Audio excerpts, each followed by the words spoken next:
Yo, welcome back to the No Cut Sports Podcast with your host, Niall Frazier.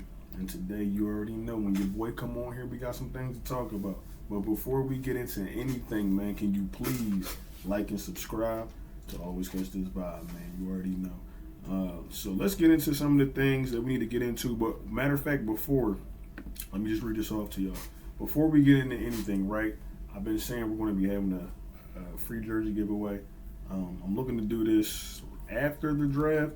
So the dates I have here are May 1st or May 3rd. May 1st is the Wednesday, May 3rd is the Friday.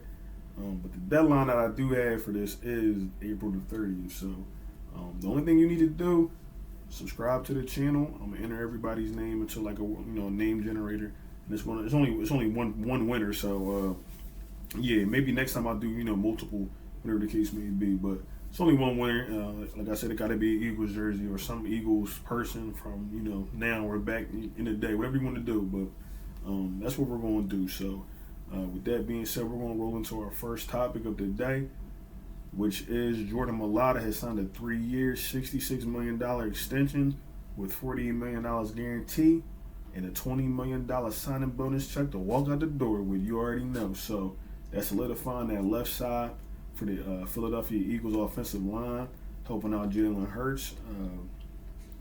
But even with that being said, too, I think I also seen rumors on X from, I can't remember who it was, but or somebody, a content creator, might have talked about it, but they're still looking for offensive tackles.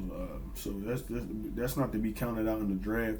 So you got to keep that line. You got to keep that line in rotation, man. But with that being said, shout out to my man Jordan Mailata getting that money.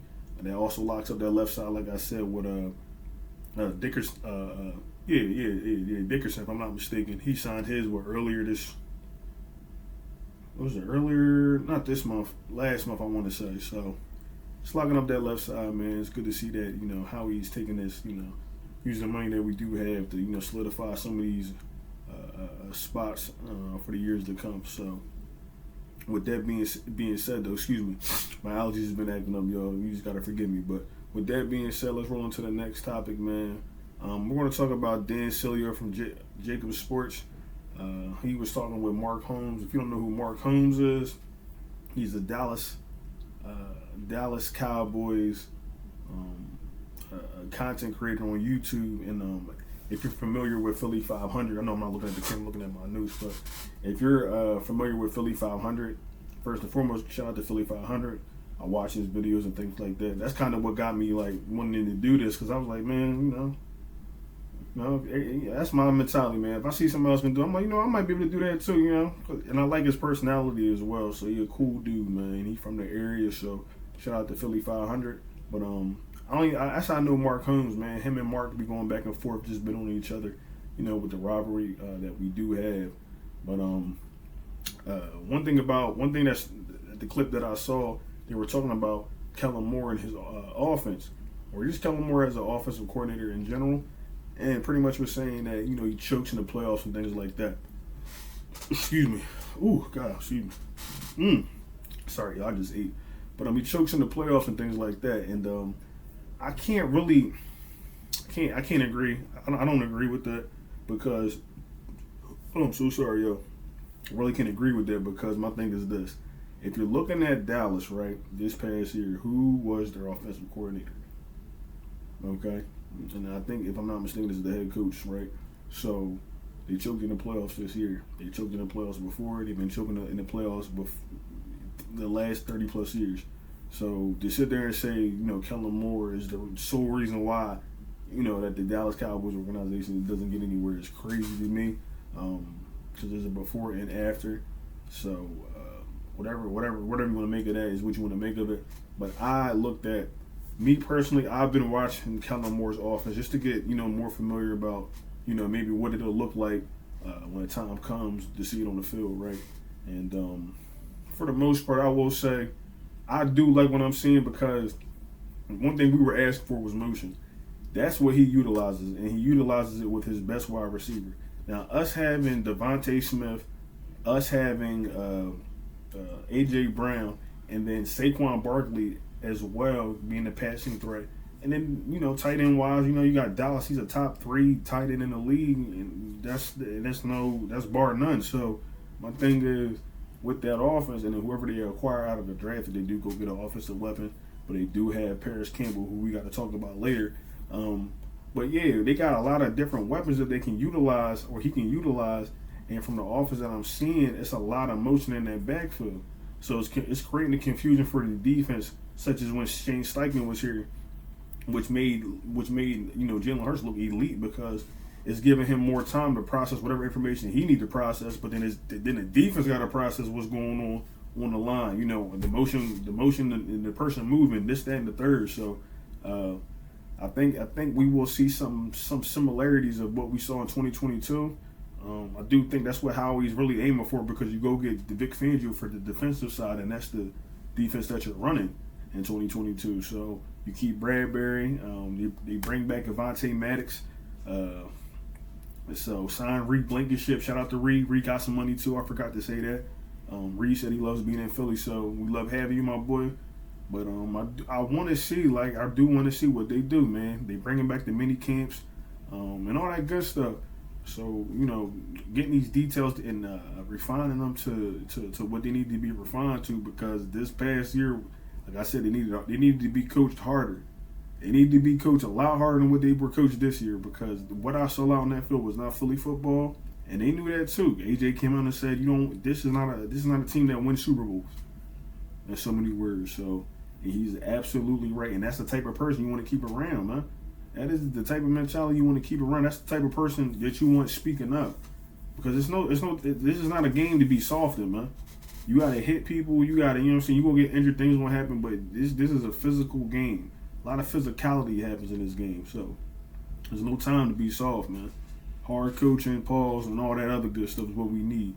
So moving on, right now, there's been some speculations, right? Like I also said, I watched Philly 500. Right, these last couple of years, man, he's been saying some things that have been coming true. So he said he's been talking about a sleeper trade, and like I said, Josh Allen, right? He is and I can't remember if I even talked about this, but I done made multiple videos. But Josh Allen, right, from the Jaguars, had liked the tweet by Fred Warner saying that, pretty much talking about, he's not happy with the front office. He didn't get a contract. They did franchise tag him. He thought he outplayed that, and he deserved a contract. So he's unhappy right now.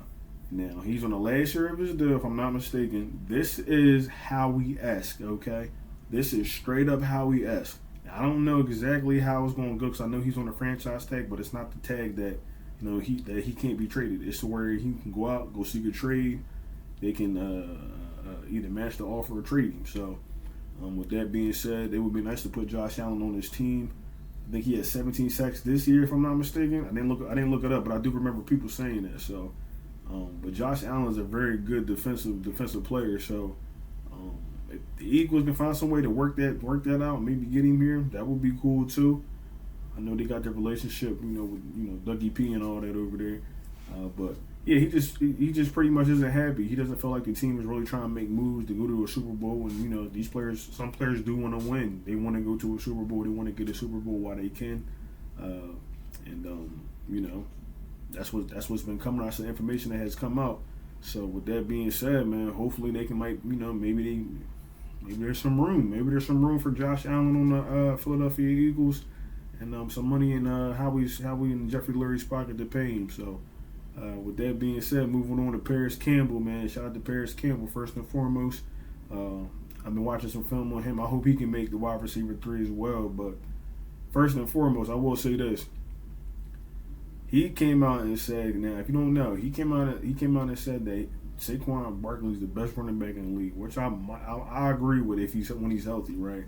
But Parris Campbell and Saquon played on the same team, the New York Giants. I don't know if about a year or two, if I'm not mistaken, but. So he's seen Saquon up close and personal, and he said himself that he thinks that Saquon is the best running back in the league.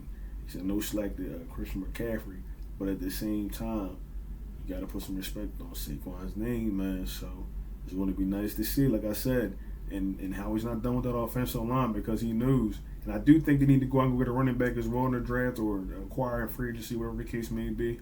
But they need to go out and go get some offensive tackles as well, because you got to make sure that rotation is going on that offensive line. Yeah, you paid a couple players, but you also got to work in your newer players, for the simple fact that Lane's gonna get older. Jordan Mailata and them, they're still younger, but they're going to be getting old toward the end of their contracts as well, and you're going to be looking to maybe move in.